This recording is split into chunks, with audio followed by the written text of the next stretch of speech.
Salsa, bai. Salsa dantzatzeko animatu naute. Eta nik badakizue.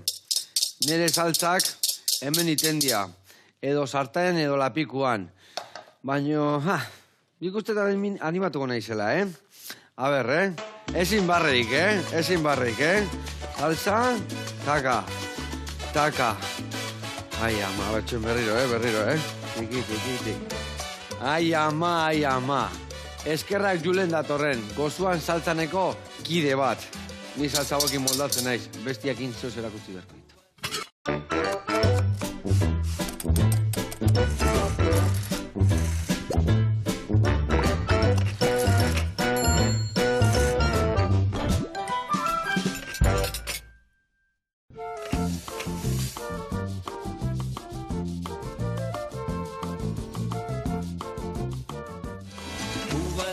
Ai, ama, hau da, traketza izatia dantzaite. Julen, ongi etorri jauna, zer moduz? Ongi irazu. Ondo, eske saltza dantzatzeko bikotia biharret ondoan, ez da? Bakarrik gaizki. Hori izango zan gakua. Bueno, Iruñatik zatozte, ze kristo motatzen dituzu goltza gainean, Bai, pilat gara, saltza orkestra bat, eta 14 musikari gara goltza gainean, beraz bai. Egarra girua jartzen dezuena, ez da? Zenbat, bakite euskaldunak eta kolombiarrak ez bana izinazten, ez da? Hori da, Iruñan sortutako taldea, eta batzuk Iruñar edo Nafarrak, eta bestatzuk kolombiarrak etorkinak, eta orden artean, euskeraz gazteleraz egiten dugu, baina bai, multikultura da. Bueno, eta zukaldian, zemuz moldatzezea? Bueno, hortxe. Ea, zer esaten diguen zuen taldekideak, zeatikan errez eta kolombiar bat inbiar deu, eta aldi berian, hemen ibiliko gea. A ber, gerriña nola moitzen dut.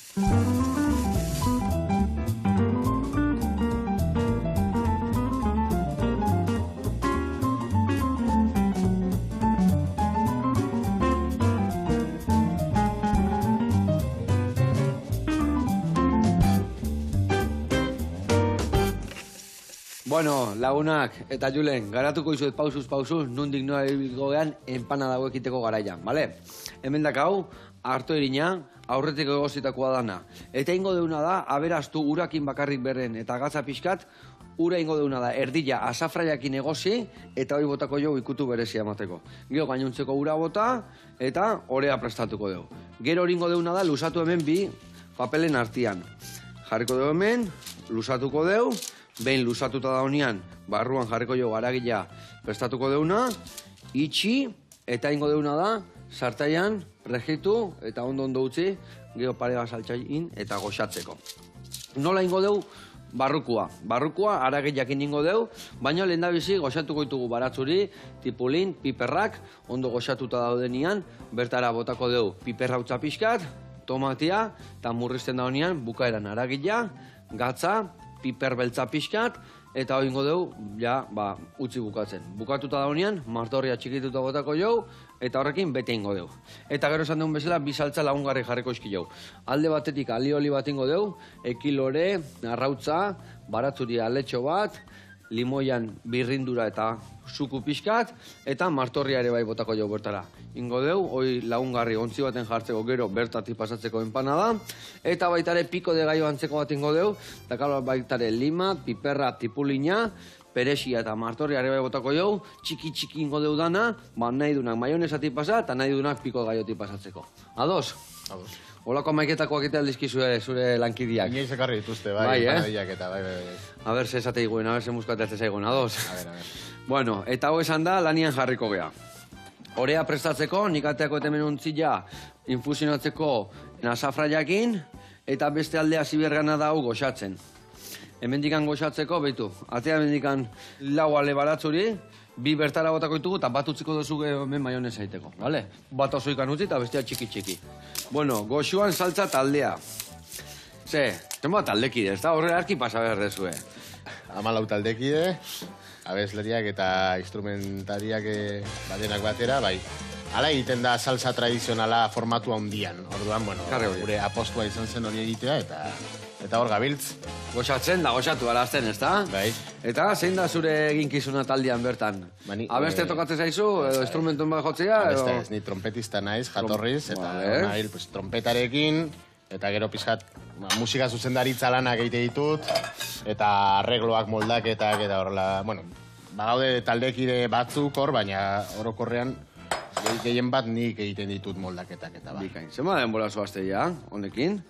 Segarren urtean gaude, ja, 2020an hasi ginen, bai, justo pandemiarekin hor hasiak ginen, eta gero pandemia eta gero hasi ginen, ja, zuzenekoak ematen. Bikain, eta hor adibidez 14 lagun. Zenbat instrumentu daude bertan? Ba, salsa talde batean, bueno, lehenengo basu elektrikoa eta pianoa daude. Bai. Gero, perkusioa izaten dira, 3 perkusiolari, perkusio latinoarekin, kongak, bongoak eta, bueno, perkusio afro-latinoa. Bai. Orduan, bueno, pues, rock taldeetan eta horrela normalean bat dago bateriarekin, hemen 3 behar ditugu. Perkusio soinua ematea, sonoritatea emateko. Eta gero guk daukaguna da, haize sekzioa handi bat, zegu gara 3 tromboi eta 2 trompeta. Orduan horregatik, eta gero 3 abeslari. Horregatik hainbeste... Bueno, bestetatik banatzea o desberdintzizeate honegatik hainbeste haize instrumentu dazkazuelako, edo... Ez, gurea da pizkat salsa talde normala, edo gutxienez lehen egiten zen formatu tradizionala. Orduan haize asko eta moldaketak ahots ugarirekin. Bueno, eta nolatan okurritu zaizuen hau, salsa talde batitian Iruñen? Ba, kasualitatea da, salsa abeslariak normalean, bueno, etortzen dianean Europara edo, dadozela bakarrik. Eta bertan antolatzen da talde bat akonpainamentu gisa. Horrelako kontzertutan gutako asko ezagutu ginen ja, eta erabaki genuen talde bat egitea, talde propioa. Bikain. Eta, salsa. Hau, Hego Ameriketako musika da, ezta? Edo nondik handan, zein nundan jatorria? Jatorria Kuban dago. Kuban dago, hori ez dago debaterik. Baina salsa, edo guk salsa bezala ezagutzen duguna, garatu zen Nueva Yorken. Eta Nueva Yorkeko komunitate latinoak eta batez ere Puerto Rikarrak haiek garatu zuten. Rubén Blades salsari ditzen dio folklore urbanoa. Izan zen ja, 70ko hamarkadan eta horrela, hiriko zaratarekin hor sartu ziren ja instrumentu gehiago eta formazio handiagoak egiten hasi ziren. Ona. Julen, nik saltza bakizu ezautzitutela lau. Bakizu zein dian Euskal Herriko lau saltzak? Zeintzuk. Beltza, berdia, txurilla eta gorrilla. Txipiroiana, bizkaitarra, pilpilla eta saltza berdia. Ni hortikan ateatzen aizen nian ja profesional bat berdet. Ibez, saltza barruan ebai badaude arlo desberdinak, mota desberdinetako saltzak egongo dira. Hau betu, bat honako gutxiko dugu, eta bestiak bai txikitu. Vale.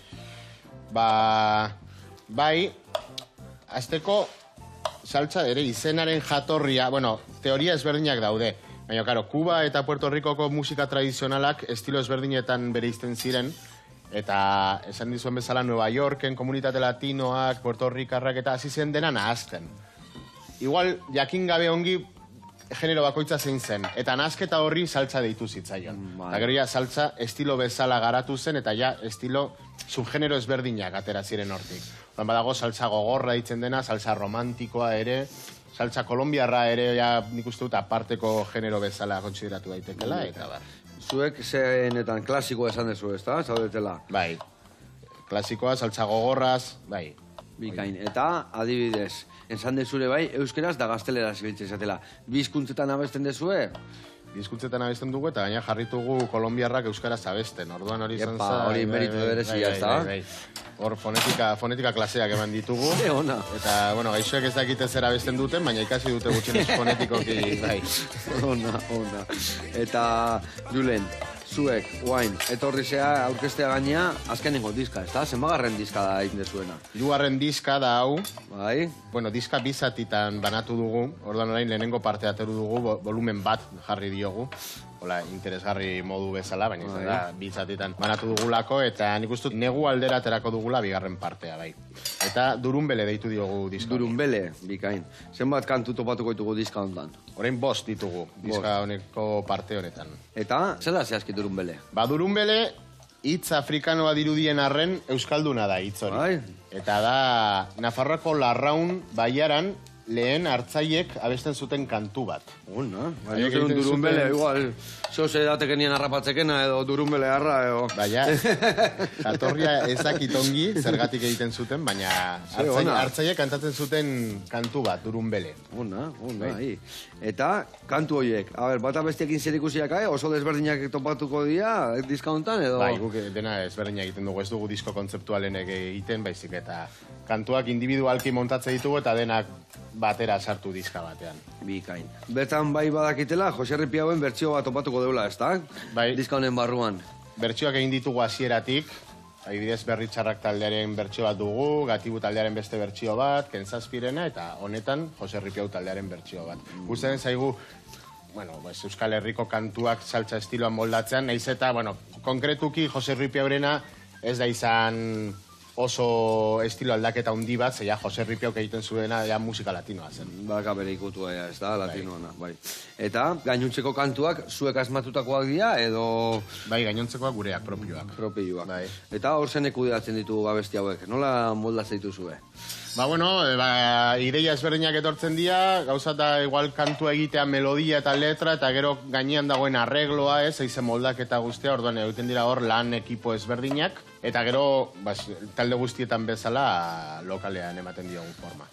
Forma emoteko garaian, hainbeste jenden artean kudeak eta ona biharko da, ez da? Bai, zaila da, batez ere antolatzea eta disponibilitatea gordenen artean lortzea egunak entzaiatzeko, eta baina bueno. Nola moldatzen zatea, adibidez, hastian zen badiar elkartzen zaten zaiatzeko. Behin posible badin badugu, pozik. Ja, baina, hor danak egon behar duten zaiatzeko, o baten faltaba da... Sekzioak egiten ditugu, abeslariak parte alde batetik, gero piano, basoa eta perkusioa beste batetik, eta gero haizeak beste batetik, hori dira sekzio ezberdinak, ordan ensaio sekzionalak egiten ditugu eta gero ensaio orokorrak denekin. Bikain. Eta ensaio orokorra hauek zen nun dituzue? Lokal txikia ez du biharko izan, ez da, Bai, handiago. Hasieran bai genukala lokal txikia eta hori baitzela lata de sardinaz bat. Baina gero, orain ja, handiagoa lortu dugu eta, ongi hau, lokal berriak. Ondo. Hemen, itzein da itzein, eta lehendabiziko urratzak eman ditugu. Barazkik martxan jarri, hoi nahi zuzten pixkat epeltzia, nian hobeto naztuko etelako. Eta ingo deuna da, erreportai bat ikustea jungo gara, bale? Clandestino Tap Room deitzen da, Bilbon dago, eta ikusiko zuen zeleko garra. Segituen gaude bueltan.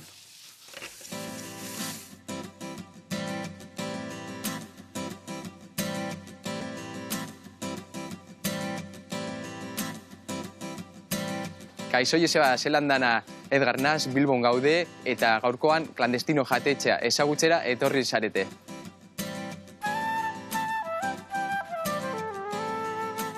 Clandestino orain dela 3 urte zabaldu genuen, Bilboko erdigunean, Lersundi kalean, eta gure ubikazio oso ona da, Guggenheimetik oso gertu dau.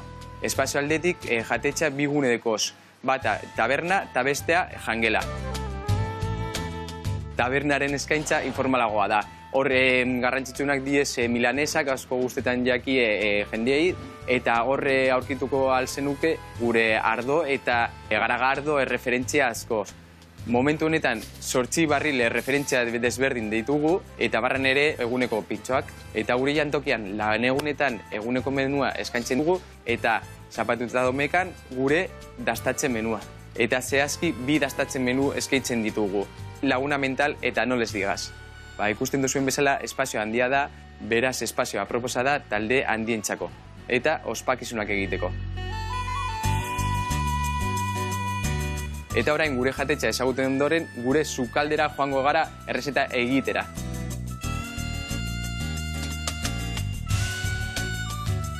Hemen gau gure sukaldean, gure sukaldagarekin Aimar, eta gaur ingo duguna da barazki lasaina. Hasiko gara prestatzen gure lasainako betegarria, hau da, dusel bat. Dusela egiteko, lapiko batean sartuko dugu gurina eta txalotak. Ondoren sartuko dugu onjoak, txampiñoiak, oporto ardoa eta amaitzeko etxean egindako barazki salda. Gure lasaina ez da lasaina tradizionala, beste lasain bat da.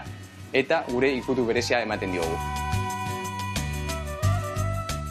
10 minutu inguru utziko dugu egiten, eta amaitzeko gehituko dugu esne gaina eta tipulina. Errezeta hau hasieratik daukagu kartan, eta gure bezeroen artean arrakasta handia du. Eta platerronez gain, gure bezeroen artean arrakasta handia du bebai gure parrilla. Eta orain hasiko gara montatzen gure barazki lasaina. Horretarako hartuko dugu ustei bat, eta sartuko dugu gure aldez aurretik egositako pasta. Eta betetzen hasiko gara.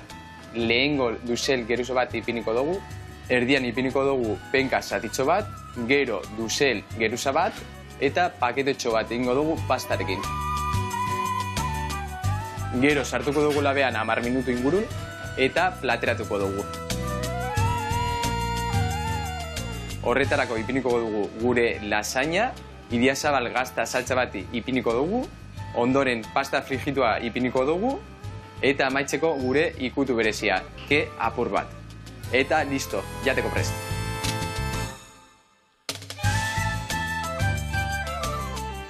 Bueno, Joseba, gure platerra amaitu dugu, eta orain gure azkenengo sorpresa. Eta, bueno, badakizu nun gauden, klandestino jatetxean, Bilbon. Agur!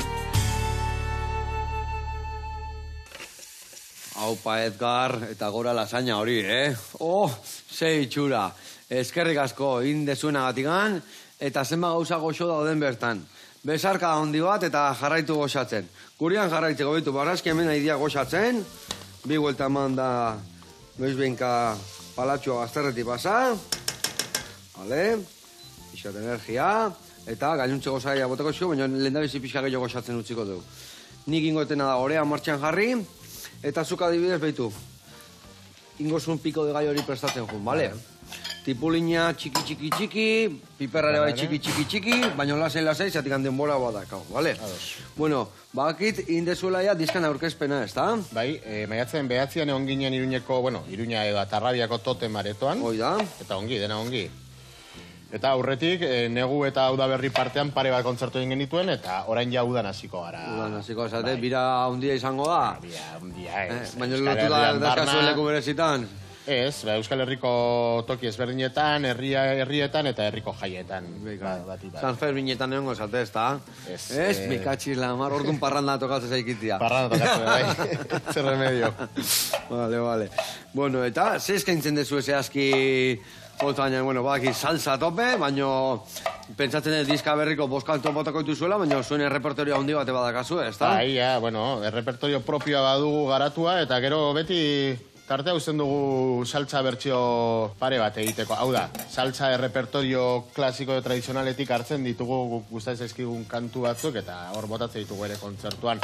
Pizkat denetarik, euskaraz gazteleraz, bertsioak propioak, euskal kantuen saltza bertsioak ere, eta, kontzertuetan orokorren jendeak esaten duena da, ongi pasatzen duela, eta gu horrekin ja posi. Ondo, baino oso ondo, nik entzun dakat, eta enei zion bertan, bagizue, hosteleruak lanien, otega normalian da.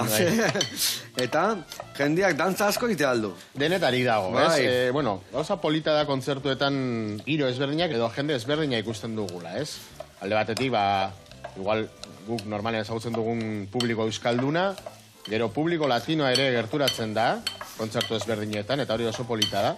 Eta gero, badatoz, saltza akademietako jendea, ez? Baina, ejertzito handia da hori, hor ja, profesionaltasuna erakutsi nahi dute. Profesionala, eta jartzen askotan espazio inbaditzen dute, saltza jartzen dira, denetarik ikusten dugu jendea dantzatzen, eta jendea euskalduna normalean, hor geldirik, gerriak geldiri, baina kontzertua ikusten.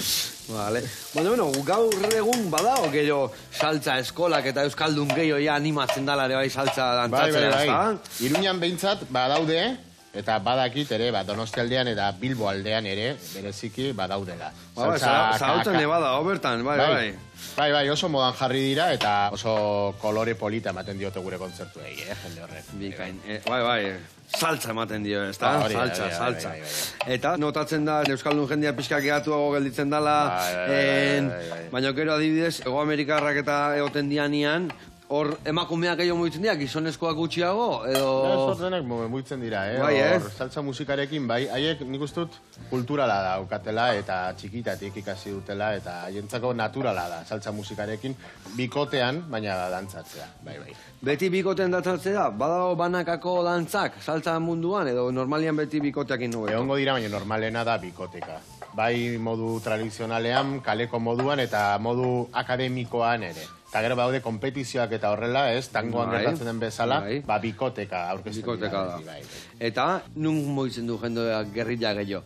Bizkaia alden, Gipuzkoa alden, Nafarroa alden...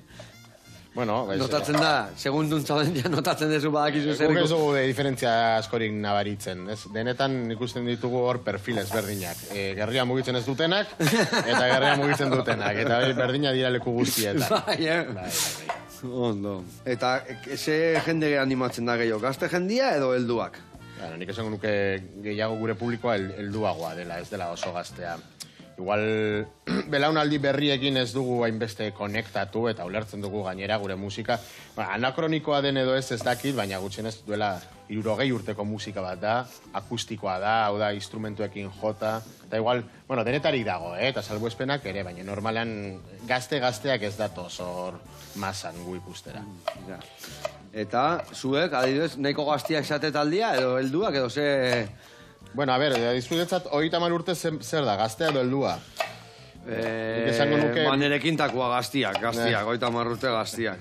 Baina, bai, ez da 14, 18 urteko jendia, ez da igual hainbeste hurbiltzen, ez da? Eta gu, bataz bestekoa nik esango nuke taldean 30 urte inguruan gaudela. Batzuk 40 inguru eta estatzu gazteagoak ere 25 inguruan, baina hor gaude, 30aren inguruan denak. Eta, adibidez, beste saltza taldeak normalean helduagoak izaten dira, 30 inguru nahiko gaztia da, ez da? Bueno, han ez, Kolombian, Puerto Ricon eta horrela, gaztetxoak ikusten dira taldeetan ere. Baina, hemen, esango nuke baietz. Hemen saltza taldeak edo musika latina egiten duten taldeak izaten dira, helduak, 30 urtetik gorakoak musikariak normalean, bai. Eta, zuek adibidez, juntzea bai Kubara eta juntzea olako leku eta bertakoa dela musika ikusi ikasi eta goxatzea? Nik hori pendiente daukat. Taldekide batzuk egin dute, eta gero, kolombiarrek, evidentemente, haiek hangoak dira. Nik hori pendiente daukat hor bidei musikal bat egitera, Kolombiara, Kubara, eta bar. Argentinan egon nintzen, baina egon nintzen ez saltza musikari bezala, baizik eta euskal dantza eta tradizioko musikari bezala. Euskal astean egon nintzen Argentinan. Eta zuri orduan sartu zaizu hori, etortze zialako, eta zu kolaboratu behar izate zenun, hango abeslarekin eta zuek musika gartzen esan dezu, ez da? Hola izan zen zure lotura honekin. Bai, hori lagun batzuen bitartez, baina... Eta hori gertatzen da beti, saltza abeslariak, igual 2 edo 3 ezagunenak kenduta, gehienak etortzen dira bakarrik, edo ekoizle batekin, produktore batekin, eta taldea montatzen da lekuan. Comping band, edo, lako izenak izate dituzte, grupo de acompañamiento. Orduan, estena horretan eta zirkuito horretan hasi ginen jotzen, eta hor ezagutu ginen gutako asko, eta hor ezagutu genuen musika mota hau. Onda. Bueno, hori, aduer, guain, honea gota, barazkik, eta bertara botako zu, liman zukua eta birrindura ere bai. Zukua honekin ateako zu, eta birrindura honekin ateako. Gero bai zuko ontzia eta birringailua, ez dugu botako garbitza, zeatik behar dugu ere bai maionez aiteko, bale? Venga, hau zure kontu, eta hori bai zure kontu. Eta taldeko gauzai politena, zer da, zerrek betetzeik hainbeste horregotiak? Esan dizut lehen, baina kontzertuetan ikusten dugun hor kolore, paleta hori, euskaldunak, latinoak, akademietako dantzariak eta denak elkarturik, hori izaten da gauzarik politena, bai. Zuzenekoetan gertatzen dena. Nik uste dut hori dela duarik gabe. Zu musikero bezala, badakit musikerok askotan, talde bat baino gehiagotakotan jotzen dezula. Zu talde honetan bakarrik zaude? Bakazu beste talde rockero bate bai edo beste estiloko taldeikan? Bueno, ni duela gutxi arte, Zopilotes Txirriauz, rantxera taldean jo izan du. Eta gero, musika tradizionalan eta kale musikan gaitarekin, dantza taldearekin eta gero txarangekin, hortik gatoz. Taldeko asko gainera gatoz txaranga mundutik, bai. Eta horietakotan, zenetan gozatzen de gehien? O aldaketak behar ditukire bizitzan gozatzen jarraitzeko? Karo, ezberdina dira kalea eta holtza. Eta nik kaleko musikaria konsideratzen dut nire burua betidanik. Orduan, holtzak ditu bere gauza politak, gozuenekin ikusten duguna publikoan eta bar, baina kalea dauka hor magia bat, igual deskribatzen zaila dena, baina oso ezberdinak dira, orduan biak ere komplementarioak dira musikari batentzat, orduan biak daude ongi, kalea eta estenak ondia. Eta hori da zure ogibidea, o nola mateizu zure bizitzak egun baten batekin ensaiatu gero bestiakin, gero nola kudeatzen dezu hori guztia? Posible dugun moduan, eta gero horretaz aparte musika irakaslea naiz ni. Bai, Eta musika irakasle nun iten dezu? Orain justu aurten master bat ikasten egon naiz eta eszedentzia hartu dut, baina, bueno, musika eskoletan, Iruñaldeko musika eskoletan, trompeta irakasten, eta musika lenguaia dorlako ikasgaiak irakasten. Una. Eta, guain hartu duzu eszedentzia, ze gehiago murgiltzeko holtza herri-zerrita gozatzeko, edo ikasteko ere bai esan dezu, Ikasteko, Bartzelonan master bat egin dut aurten. Vale, zerrena masterra? Jazz komposizioa. Jazz, eh? Bai, jazz musika ere hor gertua daukat. Ze ona.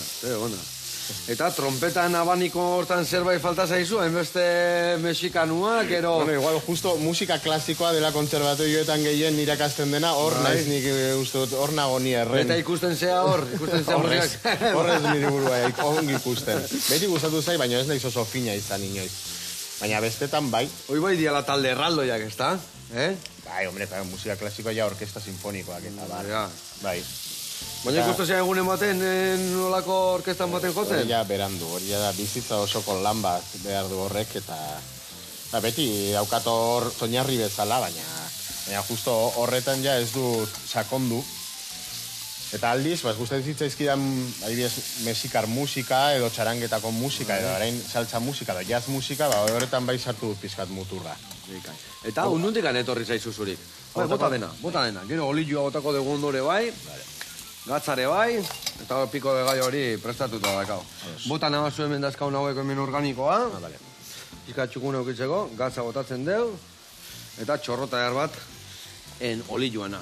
Nundikan etorri zaizu zuri hau txikitatikan, etxen badakazu musikoren bat, edo nola zizinan? Bai, bueno, hori gaiteroa, gaita edo dultzaina, Nafarroan gaita ditzen diogu, aita gaiteroa zen, eta gero amaren familia ere oso musikazalea izan da beti.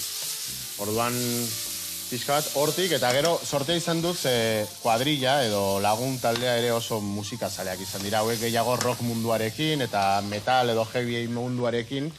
Pixka sortea izan dut, nik beti pentsatu dut, konsideratu dut. Lagun talde melomanoa edo musikazalea handia izan garela. Ze ona.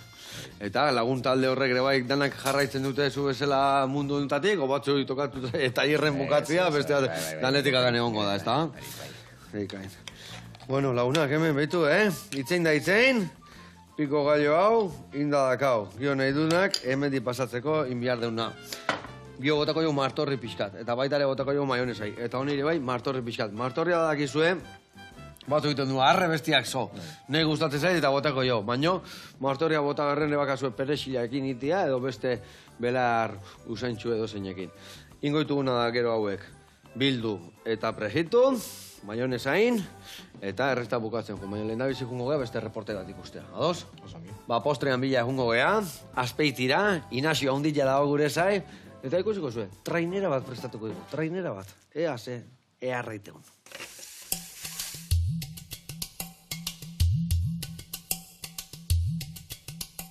Eguardion, Joseba, hemen Inazio egaina, azpeititiken, egaina gozotegitiken, eta gaur errezeta berezi bat ingo dugu. Telmodeun trainera, ea gustatzen zaizu ez.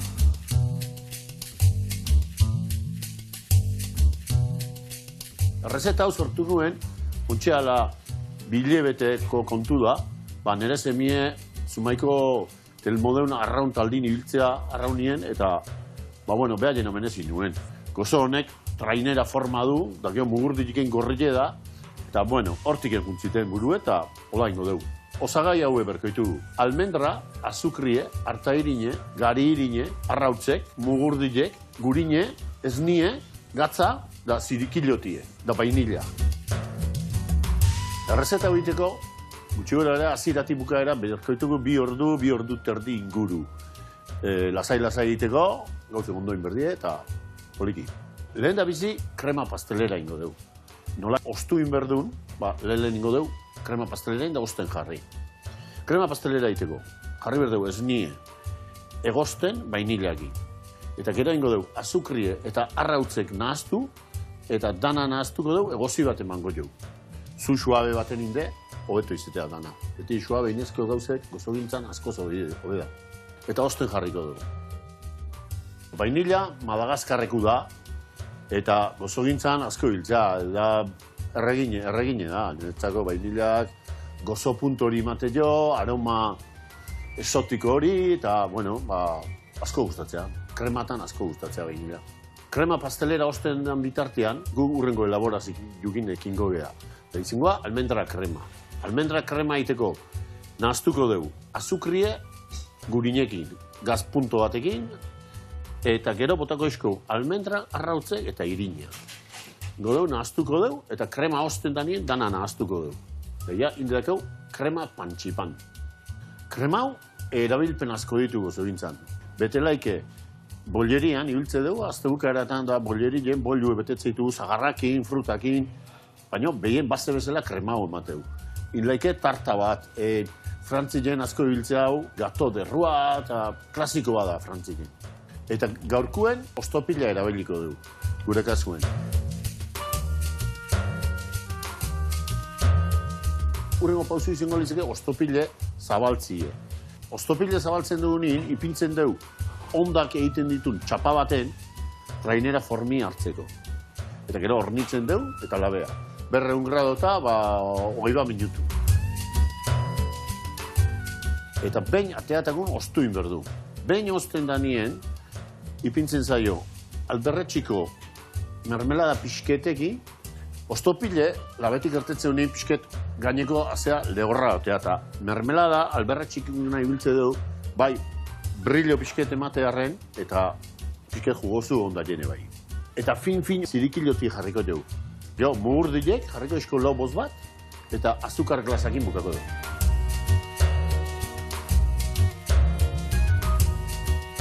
Bueno, Joseba, hemen gaurko lanaren emaitza. Telmodeun trainera egin dugu. Ea gustatzen zaitzuen. Hemen, egaina gozoteregitik azpeititik, mila esker eta nahi dezuen arte. Hau pasuek. Ignacio, haundi jaizi, zeitxura trainera horieki. Hau bukau, hau esejan da, azpeiti dagoaz. Hola, korrika, horietako baten bila. Bezarka handi bat, eta hau pasumeko trainera bai. Bueno, kurian jarraitzeko, inbiar deuna da. Hemen aragila jarri dugu pixkat ostutzeko, zeratik empanadiak egiteko komunida ostutzia aragila, bestela zailago dia, iztia eta ondo gelditzia. Bueno, eta hemen martorria botako jau, eta hemen ingo deuna da alioli berezi hau. Alioli berezi hau prestatzeko, olioa emango izut, maionesa alioli duna izango, baratzuri duna hobeto izan da. Hemen berri erabiliko zuen suko ateatzeko, birrindura pixkat, eta gero hemen botako zuna da arrautza, batzuia, sukua eta birrindura, olioa, eta gatza. Eta ingo zuna da maionesa, bale? Indezure maionesa, bai. Ez dut inoiz, maionesa bat. Bueno, botatzen desunean uneaino galdituko zaizu gutxora, uneaino, bale? Botagarezko olioa, bikoitza, 200-300 arte. Eta gero inberrezuna da, azpin mantendu. Orkestatzen jendea gazteak gora bera, eta moztuitea, bale? Behien eukita, ondo bateakoa.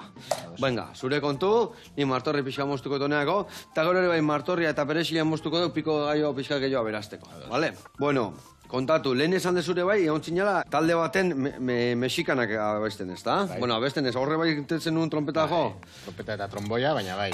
Eta los zopilotes txirri haus honetan, oso desberdina izango zangoan iten dezunakin, ez da? Oso desberdina zen, bai. Hemen Mexikoko musika egiten genuen, edo guk Naparmex deitzen duguna dela... Naparmex? Bai, hori, Juan Prieto eta Guajolotez taldeak asmatu zuen, larrogeita marreko hamarkadan.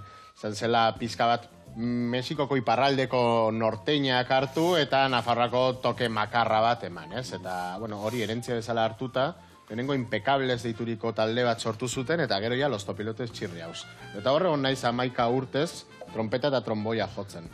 Eta ja utzi du ja jubilatu naiz hor. Bai, Bai. Baina behi jarraitzen dute martxan, ez da? Jarraitzen dute martxan, bai. Gelditu gabe. Eta zeba jubilatu zea, parranda gehiagi, hortik etxea hori bukauta etxea ezin jun, edo, Bai, pizkat nekatuta eta etapa amaiera bat bezala, ez? Eta pizkat gauza berriekin ere azteko asmoz. Orduan, bueno, horreiko... Guain salsakin ze bikote bila zabiltza, edo zein da, ez? Hori, zehatzen nintzen bia kompatibilizatzen, baina ia da los topilotes txirrauz taldeak baduela kaina eta kontzertu asko dituztela, eta, bueno, disponibilitatea behar da horregoteko, eta orduan nahiko zaila da beste proiektu... Dana lotzia, ez da? Hori da. Orduan pizkat horregatik, baina erabakia hartu nuen, eta listo. Pizka faltan bai botatzen duzu, hola, kaina pixkat hori, edo... Bai, hori beti botako dut faltan. makarreoa niri ere gustatu zait beti, ez? Eta juerga giroa txosnetan eta bar. Ja, bueno, gozoarekin inoiz gertatzen da horrelakorik, baino ez hainbeste. Ondo. Bueno, eta hortikan honeare, beste talde gehiokin, esan dezu zehose gehio indezula, oiten zaudelare bai, ezta? Bueno, esan dizut folklorean eta dantzan eta musika tradizionalan hor txikitatik, hori da nire ama hizkuntza musikan, nik hori beti konsideratu dut. Eta gero kalean txarangekin ere, txaranga batean nago aspalditik, eta San Fermietan nahi bez.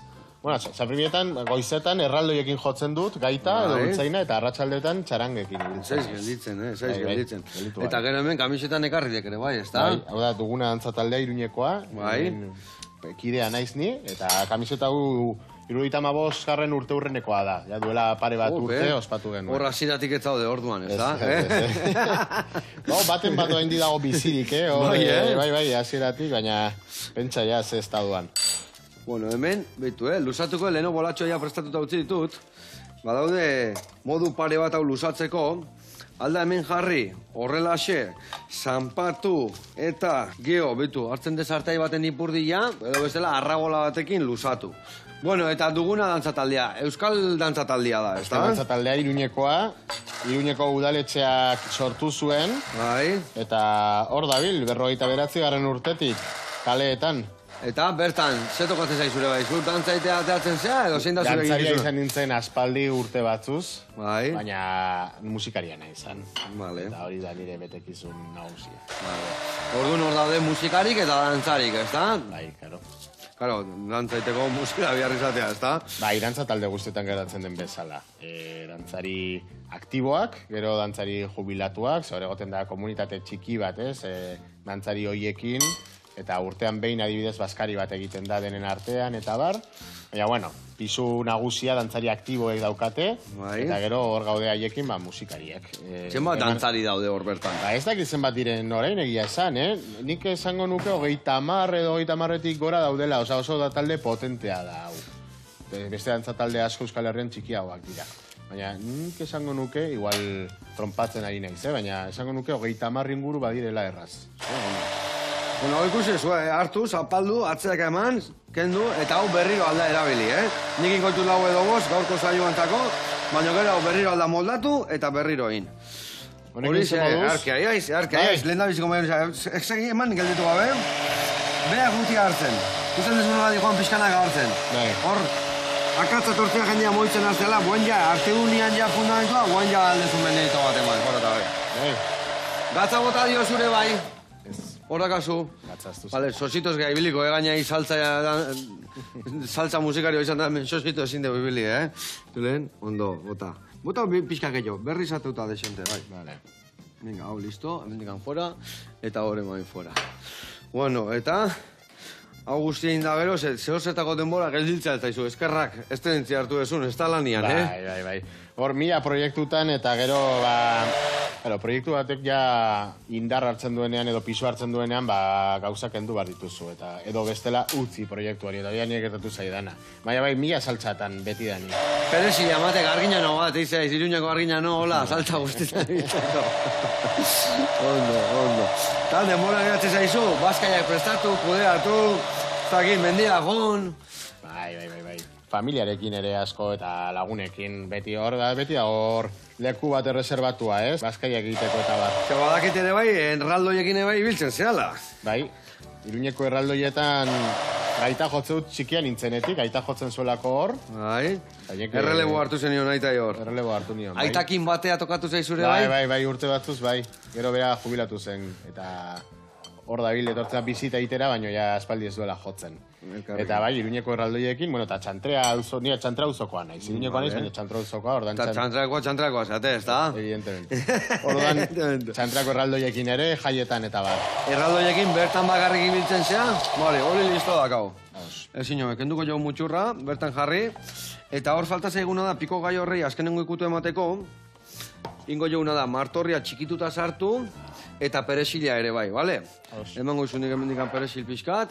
Eta erraldoiekin kontatzen nahi nintzana. Ibiltzen zea bakarrikan txantrean da Iruñen daulakotan, edo kanpoare bai tokatzen zaizu jutia? Kanpoan gutxiago.